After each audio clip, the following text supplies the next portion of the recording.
But now with decentralization, I don't have to worry about like who likes my piece or who does not like my piece, because it's going far and wide, and definitely somebody somewhere would definitely like it. Yes, So your it gives audience like, will find you, you know? yes, freedom of creation. You don't have to consider anybody, you just have to do what is within you.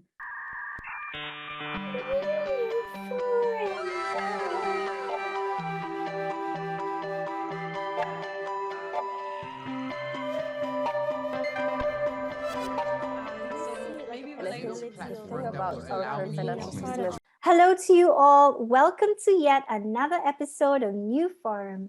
NewForum is powered by Newcoin Foundation, focused on fostering the expansion of decentralized social applications, also known as Social 3.0, by forming an ecosystem and a community of visionaries, creators, and investors. It provides a safe space for thinkers to communicate, inform, and share ideas in order to ensure the conscious and ethical growth of the new web, embedding the values of care, freedom, and creativity. And in today's episode, we are super excited to have with us today Hadeeart, a digital fashion designer from Nigeria with a background in textile design who creates beautiful digital fashion pieces inspired by African content and moving towards Afro-futurism. She loves to follow her curiosity by combining unusual sources of inspiration that naturally grow into more advanced and distinctive concepts, as well as to transform, translate, and transfer skills in different digital softwares that inspire her to innovate new art forms. Welcome to Her Reality, the intersection between art, technology, fashion, and games. Hadeeart, we're super excited to have you with us today. I'm happy to be here as well. That's awesome. Amazing. So to start things off, Hadeeart, could you tell us a bit about yourself and your creative work as a digital illustrator and designer? I am Hadeeart from Nigeria. I work using different 3D software in fashion, basically.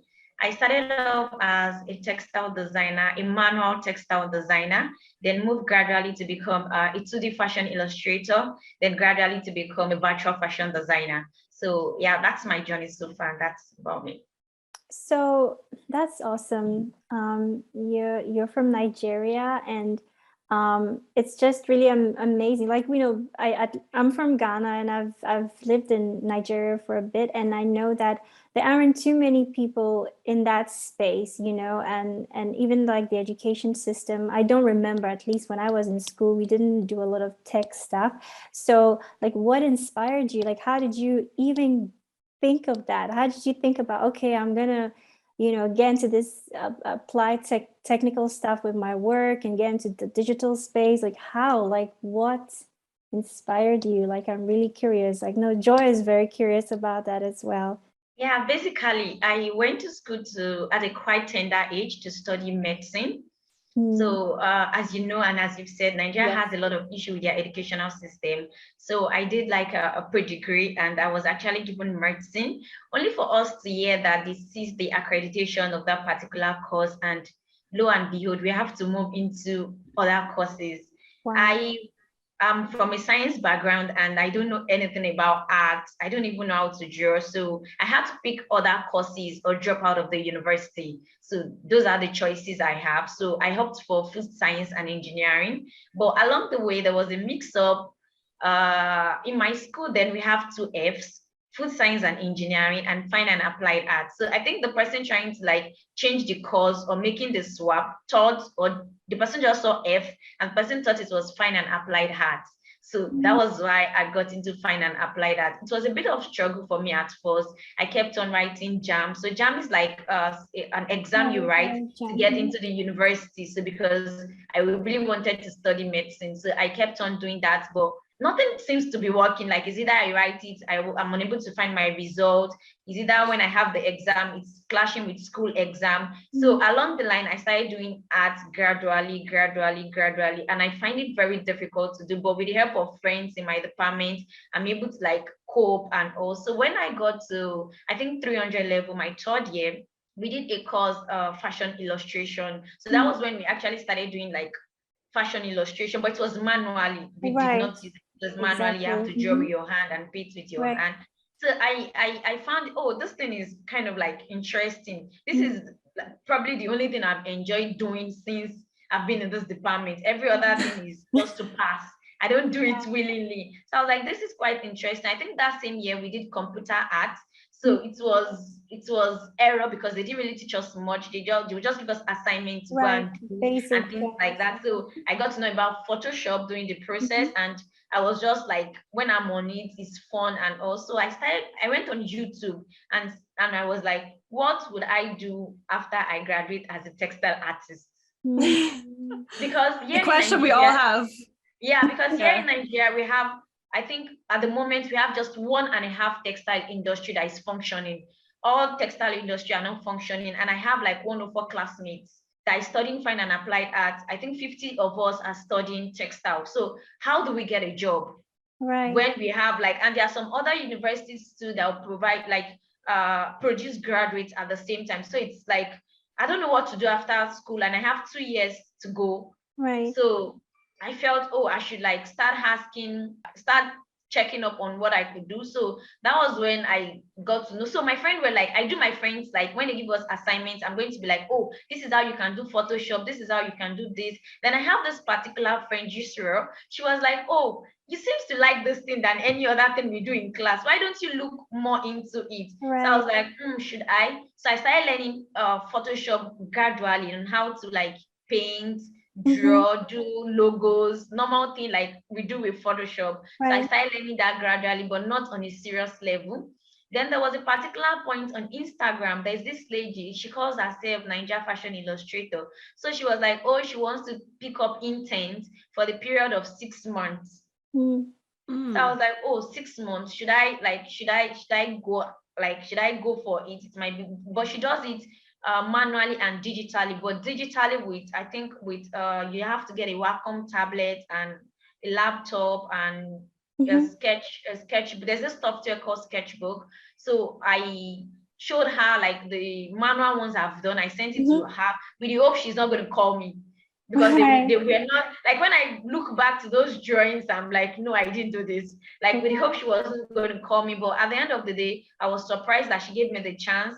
So the next question is for me to get like a Wacom tablet, which was a bit of struggle for me then, because you have to import it. You have to buy it probably on Amazon and import it down to the country, which was like, because it was very expensive in Nigeria, like very expensive, like on the high side.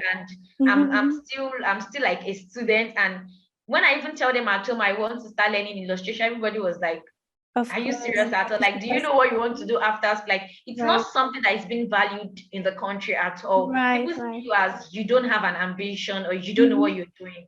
So I stayed with her for a period of 3 months, and during that period, it was already time for my NYC. So NYC is like a compulsory youth service, like a compulsory 1-year service after your university that you have to go, like more like serve the country. So I was posted to the north, and nothing is happening in the north in Nigeria. Like north is like a very like a dry place. You don't really see. When you stay in Lagos, you see a bit of innovations. It's not big city. It's not like that. So, but luckily for me, I was able to get like an hub. I think DI hub, that's the name of the hub. I was able to get the hub. So getting to the hub, I met people that do like web development and stuff like that. So before then, when I was interning with a woman, so as fashion illustration, so one day I was asking her, is there no way we can make these clothes move?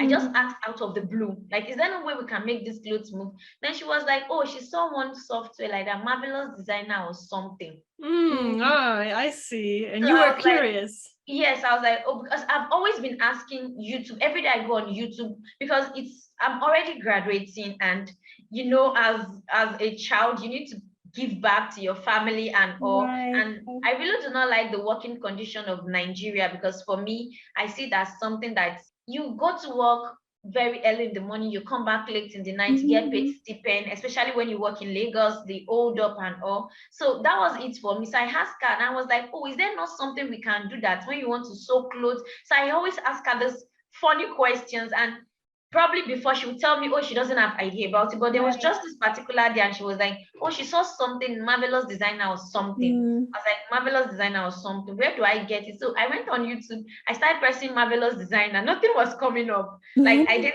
see anything because I wasn't using the right search terms, I think.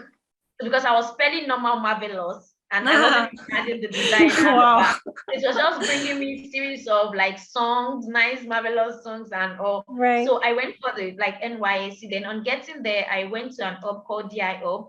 So before then, there was so during the like my first month in Kano, I was serving in Kano then. I just checked on YouTube again, marvelous. Probably someone type or something, and I was so lucky on that day, and I got a video of marvelous. The person did a cloth, and it was not even animated, but I could see the cloth in 360, and I was like, wow, this thing is nice, this thing is this. Around what time was that? Do you remember? Around which year? Like when do you 2018? Yes. Yeah, because that is like when it slowly started, right? Because before that, nobody. For me to know that marvelous designer have been around for years. That's interesting. Yes, so you know, nobody used it. Yeah. Yes, it was 28, and I was like, wow, this thing is really, really, really cool and really nice. Then it boils down to how do I get the software? Right. So every day I go on YouTube to watch videos upon videos. I'm always excited about it. Then later, I think there was this particular video I was watching, and the person was like, oh, you could download a 30 days free trial. I was like, wow, 30 days free trial. That's really, really, really nice. So I got a 30 days free trial. I really did not know how to do anything. So I would open the software every morning, watch YouTube tutorial, whatever they do, I will do it at the same time. Wow. It takes me sometimes 2 days to like get a particular thing done. Once I do it, I'm going to shout in like where I stay so that everybody would be able to like see what I've done, and I'm like, everybody come and see. So from there, I started attending this DI Hub. So I met someone there that is a bit on the techie side. So I showed him what I'm doing, and he was like, wow, this thing is really nice because I've created so many pieces at that then. It was like, this thing is really nice, I should continue doing it. Then I was like, what's the end goal of this thing? If I continue doing this, how do I make money? Right. Yeah, how do I make money? So then at DI Hub, I was employed to teach other like Hausa's young girls how to draw, how to make fashion illustrations and all. So while teaching them, I found out that they were interested in the marvelous designer stuff, and it was like really nice and really cool. So I kept doing it for the period of the 1 year, because the NYC is 1 year. That's the only thing I do. Like I kept doing it, kept creating different and new piece every day, every time. Then I think towards my NYC, there's this particular hub, Imisi 3D, they're an immersive creation hub. So they came to Kano then to set up like a mini lab, a VR and AR lab. So she saw my creations and she was like, this is really nice. This is that. We could use some of it for an AR or VR. And I was like, what the hell is AR? What the hell is VR?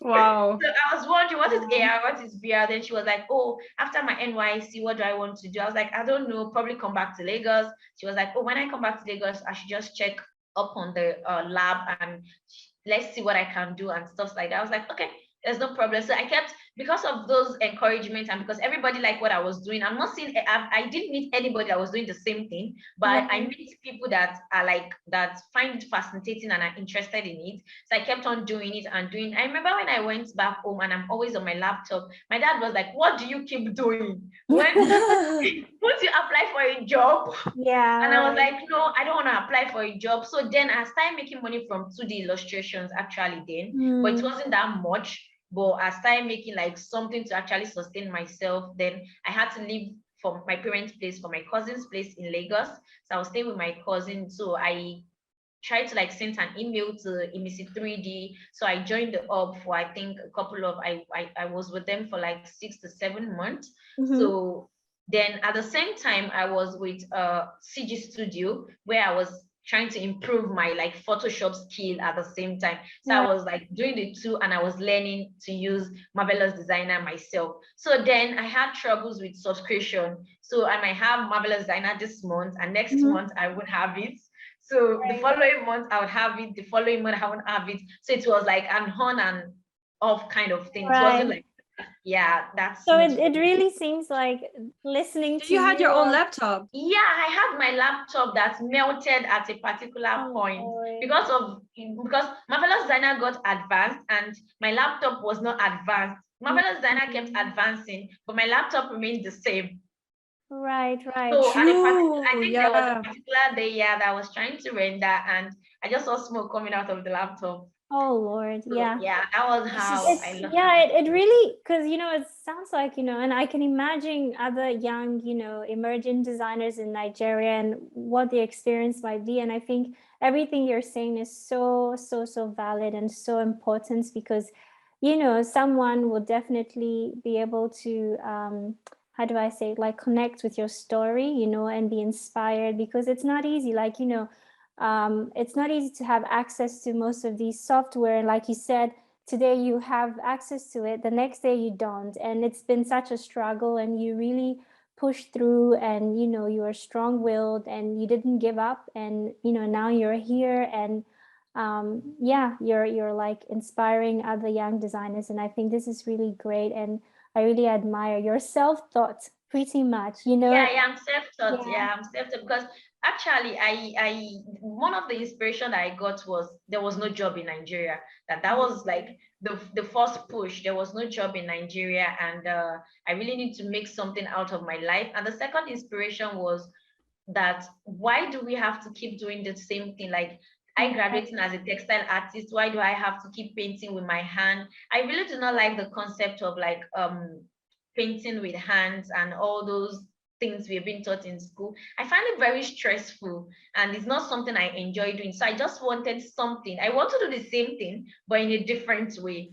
So I'll just say, like, yeah, just being curious about everything. And I think there was Curiosity. a point to LinkedIn was also like, yeah, Helpful as well. yes, because I met, Yeah. yeah, I That actually like leads me to another question I wanted to ask you, that like how does social media impact your work? Like how has it been a part of your journey? You mentioned LinkedIn, and so I would love to hear, I'm sure our audience would love to hear how that has impacted the pros and cons of it, So obviously there are positive things and there might be some other challenges you face with that. So it would be nice to hear any thoughts about that. Yeah, basically for me, I would say I'm a social media lazy person. I really don't know how to use social media that well because at times I have work and I have to think before I can like post it up. Like it's not something I really enjoy doing so much. But Right. then I think as a 2019 thereabouts, someone told me about LinkedIn. So I got into LinkedIn, and the first thing I saw was I think a post from the fabricants. They were kind of like talking about, so I started following them, reading up on them every day. So it gave me this encouragement for like what I was doing, and LinkedIn became my go-to every day. I don't even go to Instagram, I don't go to Facebook. I'm always going to LinkedIn to go and check like what's new with the fabricants, what Right. are they doing. Then lo and behold, there was a particular day I saw them put up an intern position. I actually did apply, even You with like applied? yes, I applied, even with my little or no skill. Then I took up like a courage to message Kerry. I added him up on LinkedIn and I messaged him and I was like, oh, I saw this internship thing. This is my skill. This is this, and I want to apply. So he was like, oh, you don't like. He tried to encourage me. I'm like, oh, you're doing great. Why don't you join our Facebook channel or this? So I joined our Facebook channel, but because I'm not a social person, so it's very difficult to keep up like with the Facebook. Right. So I was able to keep up on Instagram, and from connecting with Kerry, I was able to connect with other fashion people Right. that does digital fashion. So from there, the community just keep going, and I keep seeing new stuff that I want to create, or this and that. So that's how it has been. Then I moved to Instagram later on.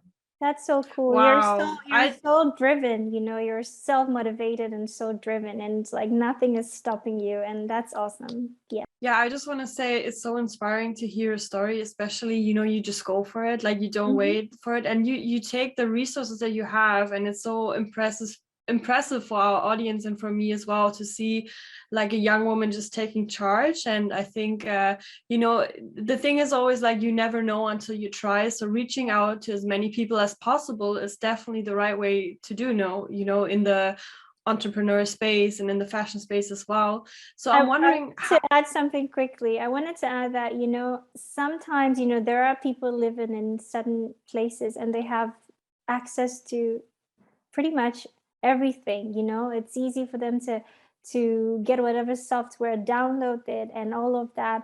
But then, this idea of complaining, all the time, and you sharing your story, it kind of like, I think it's great for other people to hear it, because you, like Joy said, you make the best of what you had, what you have, and it's fabulous. And I think most of us, we all need to do that, generally in our lives, and especially in this tech space. It's got so much potential.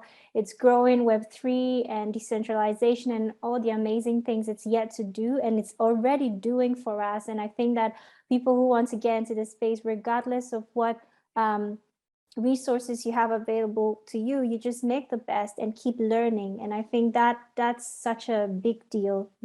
So far for me, it's been really great hearing that in your story. And you are like a representation of this Web3 space, because it shows that it doesn't, like Salimi said, it's not about where you come from. It's about your creativity and how driven you are and how quick you are to adapt to these things. And if you're really driven, you can really, make an impact and make things happen. So I'm wondering, have you thought about the idea of like decentralization, and what could that maybe mean to your work? Especially, I mean, we talked about it right now. We are decentralized and you can use technology, you are able to join all these Facebook groups and, message people and everything.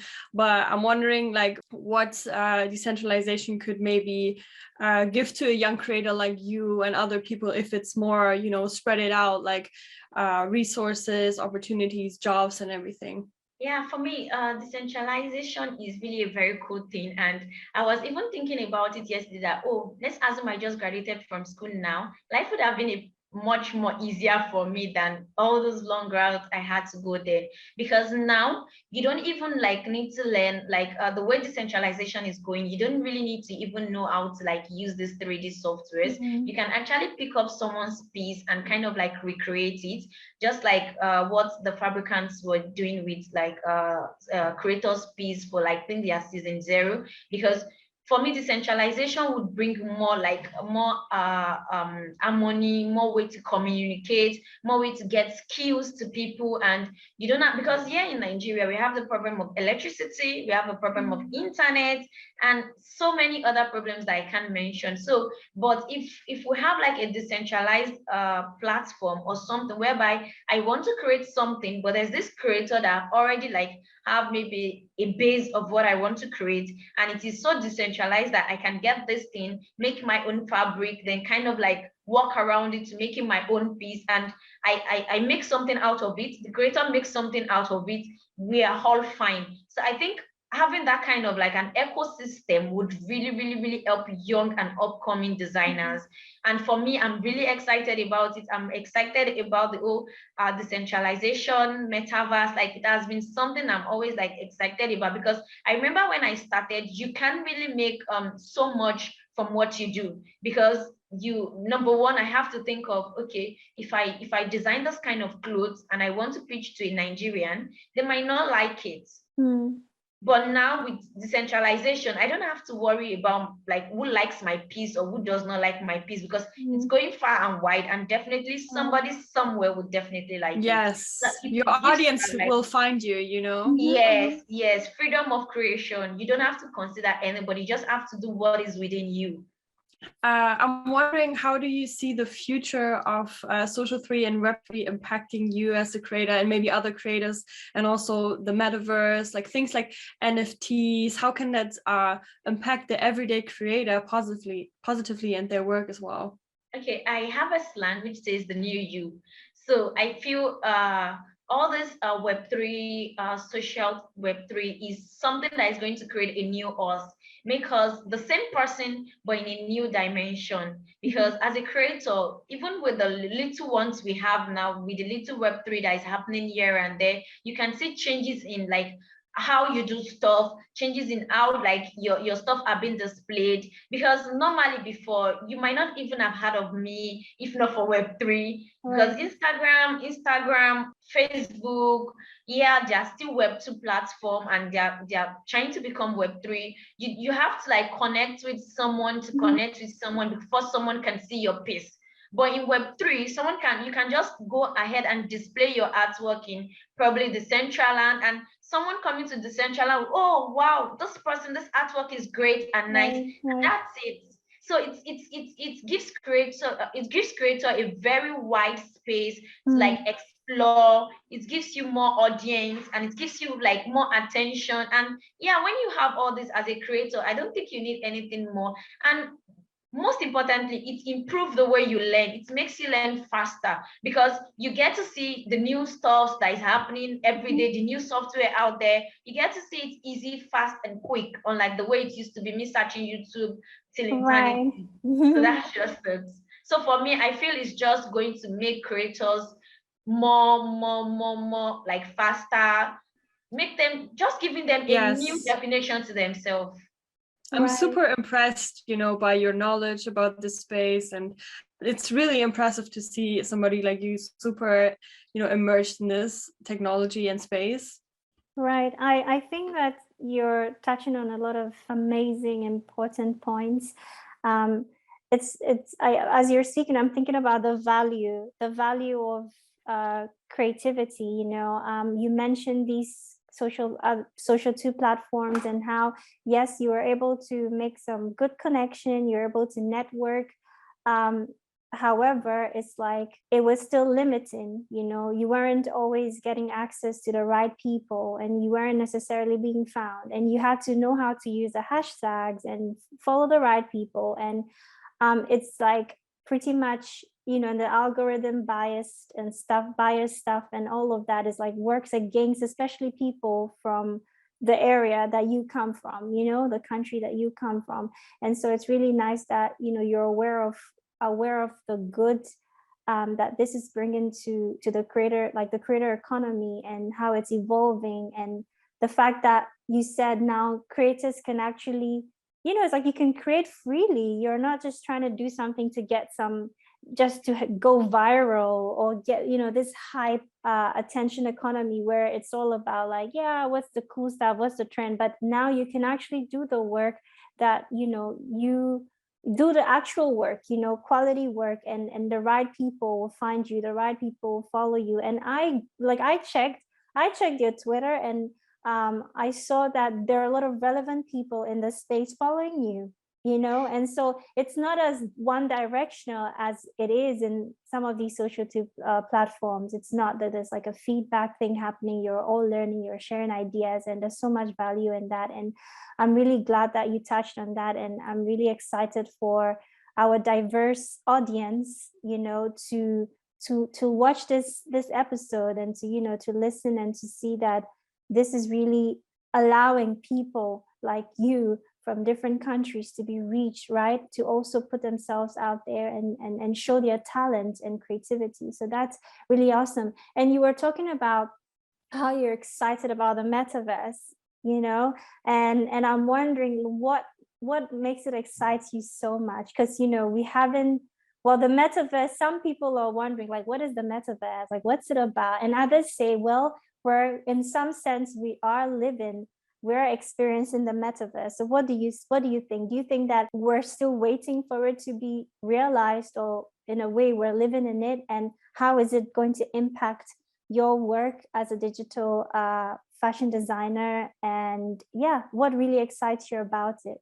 For me, I think we have already started experiencing the metaverse, but not in its full and blown features, because everything is getting decentralized already. And yes, you're able to share things even as at now. So for me, I would say we are already experiencing the metaverse. Actually, for me, the metaverse is actually not is nothing. I would say the metaverse is nothing. Okay. Yeah, definitely. The metaverse is actually nothing. It's just like moving from one space to another. We used to have web 1.0, then we have web 2.0, then now we have the metaverse. I was relating something to a friend that does not know these technical terms, and the person was asking me a question. The person was like, oh, this digital fashion stuff, are you really sure African are going to accept it? And I'm telling, and I told the person there's a way we accepted phone, because growing up, I knew that my dad was the only one that used to have a phone in the house. So there was a way phone became popular and everybody had a phone. I think then by the time I got to probably after my primary education, almost everybody were already having a phone. But I used to know that my dad only had a phone in the family. So there was a way this thing moves.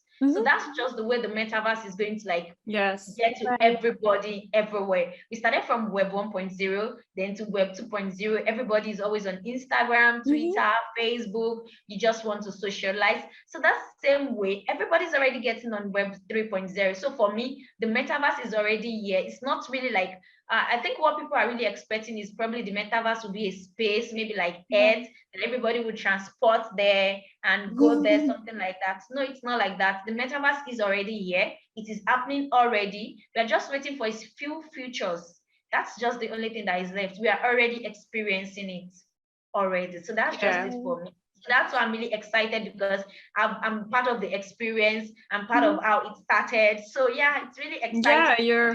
Because I can't really tell you how Web 2.0 started because I really do not have like a full knowledge about it. And but this one I can be like, oh, this is how part of it.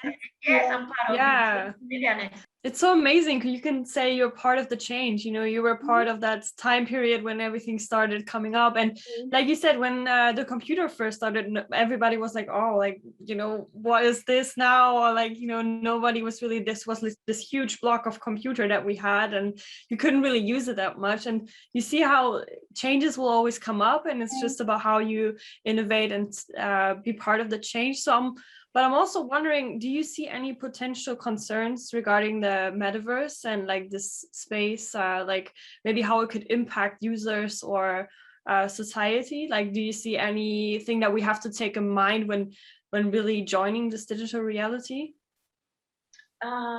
Basically, I don't really see that as a problem, but what I see here is adaptation.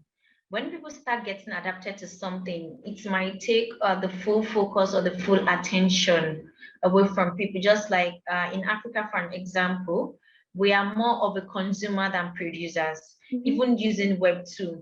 We are so being carried away by what is happening on the social network. Instead of us to be creating something that we use, we are just consuming it. So for me, it would be better if there's like an equal amount of consumer and a producer, especially, I'm going to be a bit biased now, especially in Africa. I would like if there are more producers in Africa than consumers, if this Web3 can change our orientation of things. So yeah, I would love that. So that's the only challenge I see, because I see Africans as people that get carried away by things so much. They don't really make use of the full opportunity.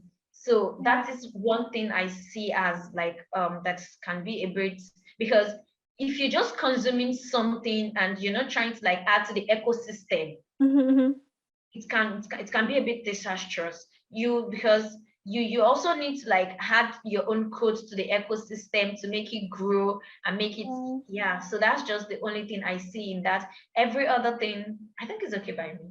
So are you saying we don't want to stereotype Africa, but then I'm getting like generally we like to follow trends blindly in a sense? It's like, you know, we're given something, and for instance, like especially like the Western world, whatever we see our favorite artists do, we also want to wear the same clothes and show off, and just we're not, it looks like most or generally Africans or some Africans are not innovating. They're just, like you said, consuming and not thinking outside the box.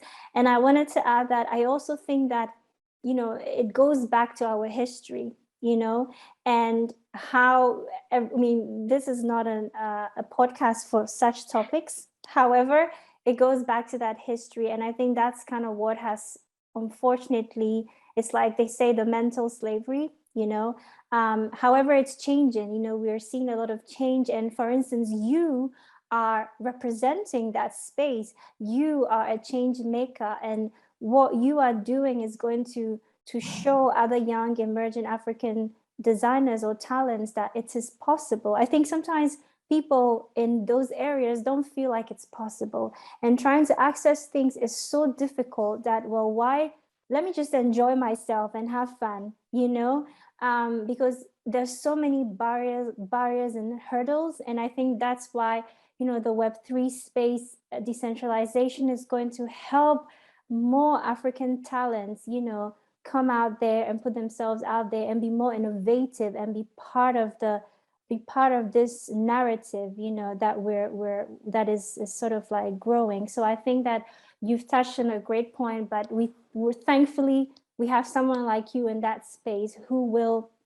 you know, who will show the rest that it is possible, you know, that you can be part of the change makers, and you can be part of those who are producing, because you are producing, right? You're not just consuming. So you're definitely a role model in this space. So speaking of change making and all of that, what do you look forward the most in the future in general?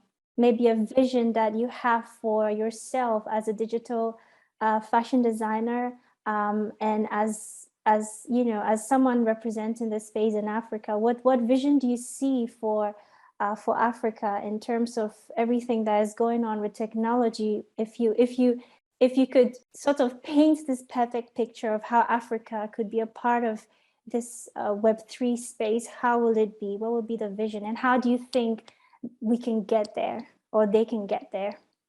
Okay, for now, I think more young people from Africa are beginning to embrace technology, like you've said, like myself and some other Africans. But one thing we still have the problem with is laws. At times, our laws at times does not fully support these innovations, because basically in Nigeria, you can do digital currency like cryptocurrency, NFT is actually against the law, except you do it backstage. Wow.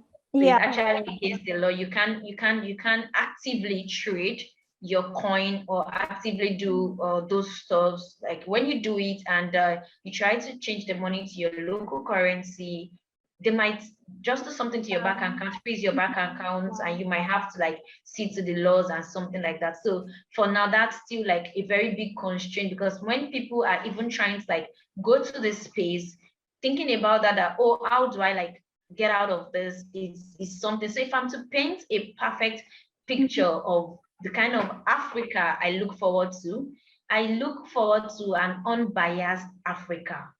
An Africa that is ready to accept technology, an Africa that is ready to let go whatever ancestral beliefs they have of technology, an Africa that is ready to become a producer. Because one of the exciting things about digital fashion for me is that it would even improve African ecosystem.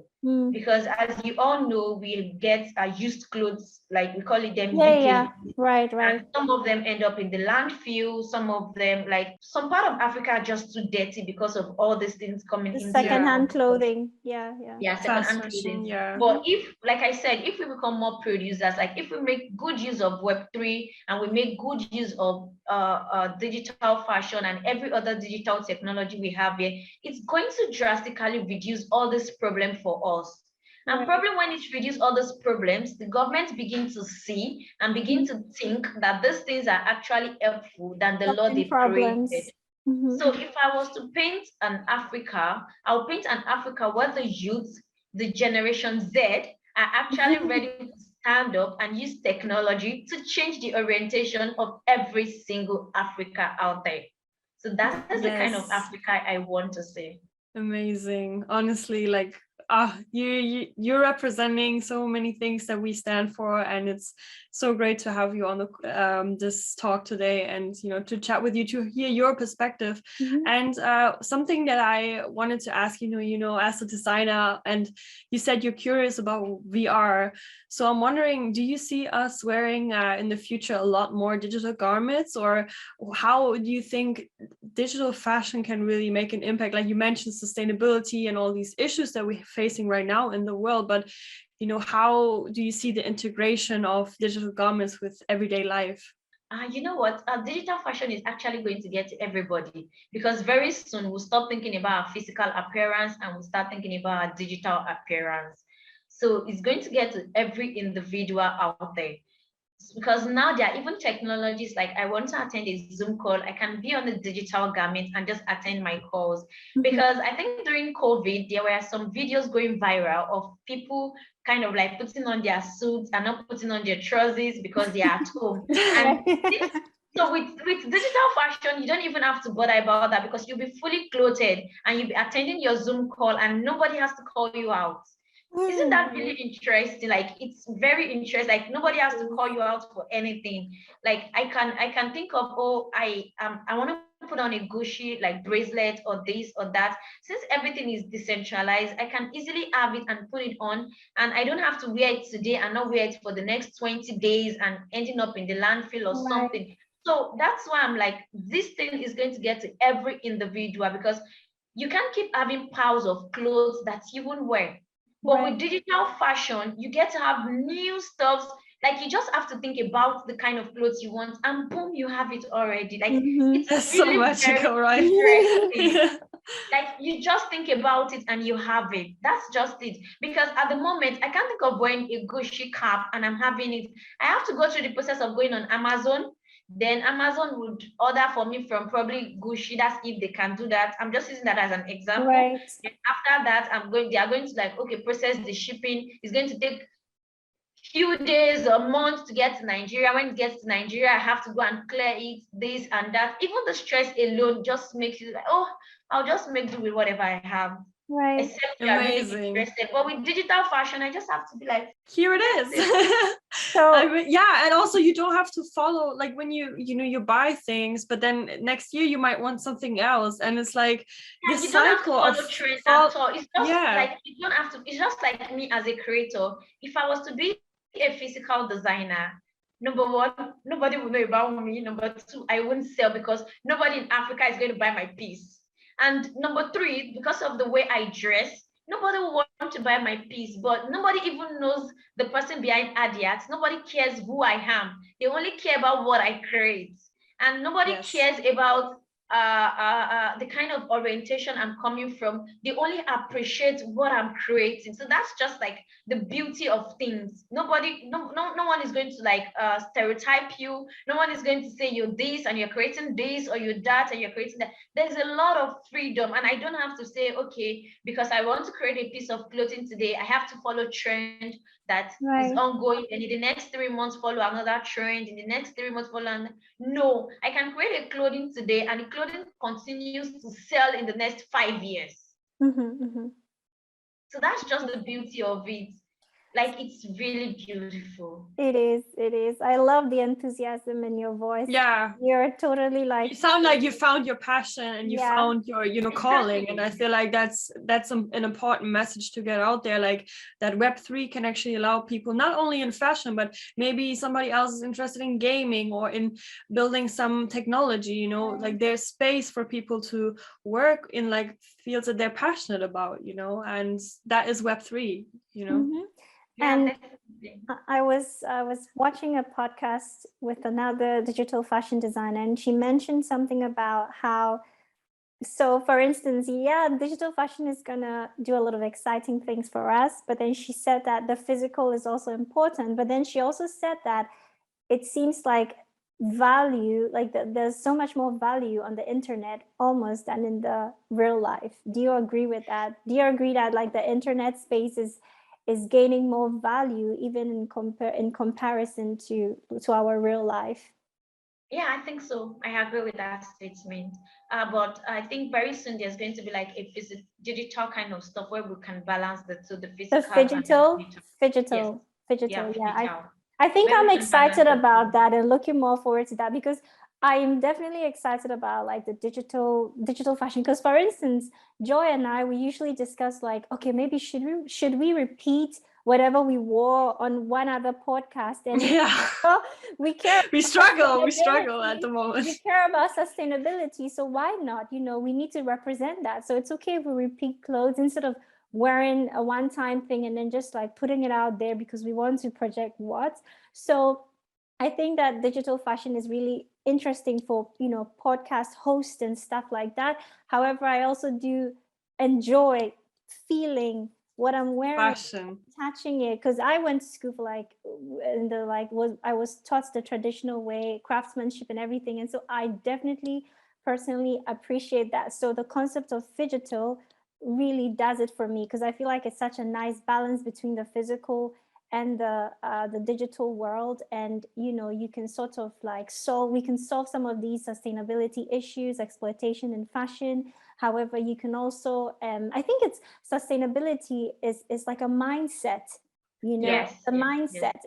If you care about, like Joy and I, we don't just use the word sustainability. And even at NewForum Foundation, we don't just use the word sustainability because, oh, it sounds cool and everybody wants to like be associated with it. We actually care about sustainability. We care about inclusivity. And so when we, for instance, buy something to wear, we're not just going to wear it one time and throw it away. We will wear it a couple of times. So most likely, audience, you're going to see this again in a couple of and you're gonna love it again. Exactly. No, but this is really important what you just said, Slimy, because we come from this mass consumption, like everything is fed to us, and we have to, back then when craftsmanship was really out there and not everything was so accessible, we really loved our clothes, we really loved that, we valued it. And now this digital space can maybe embrace that again, where we have like maybe that one piece or that one NFT or that really shows, okay, we love this,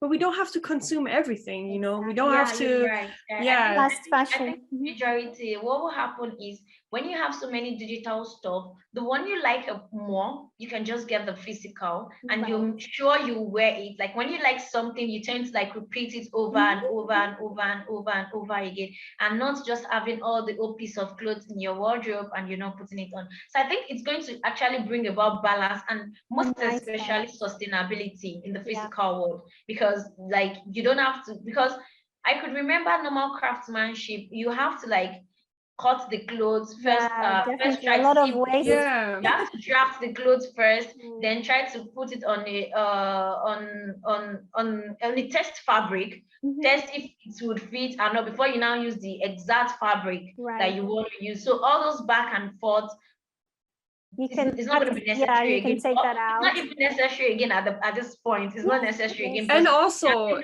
do all that with Chloe, marvelous designer, and just. And also, for if you want to be a fashion designer, it might not be accessible for you to have like a big collection. Like, it's very expensive. Like this business, the production, manufacturing, this is like seriously expensive, even for anyone who is a fashion student in the world, so and nobody really talks about that. But now, we don't have that barrier, or at least we can say, like you said, we have one piece that is that we really beautifully make, or a couple of pieces, and then we have the digital pieces that really, that we bring out the best. And because go ahead. For me, during my school time, I found interest in shoemaking. Then I went ahead and learned how to make shoe, but I couldn't start the business because there was no money to get the leather, to get this, to get that. But after learning like a bit of like digital fashion, I started making my own shoes, and like it was really interesting that I can think about it and I don't have to worry about, oh, where do I have to get leather from? Oh, this is Brazilian leather, or this is Turkish leather. I have to import this, I have to import that. So like it's a very interesting thing because you need zero capital. All you just need is data. That's all you need. And for Africa's power supply. Yeah, I remember when I lived in Nigeria for a bit, at night you hear all the generator, the generator on, but you kind of get, it's like it's home, regardless of all the challenges, it's home. And we love home, and of course we hope things improve, but it will always be our home, and hopefully we can all be part of that that change that we want to see. And I wanted to add that I watched a podcast with Shaylee, and she was saying something about how there's so much diverse in the fashion space now because of Web3, decentralization, and how it's allowing more talents from over the world. Like it's, for instance, previously everything was about Fashion Week and what we saw out there, but now there's more diverse in the design and the aesthetic, right?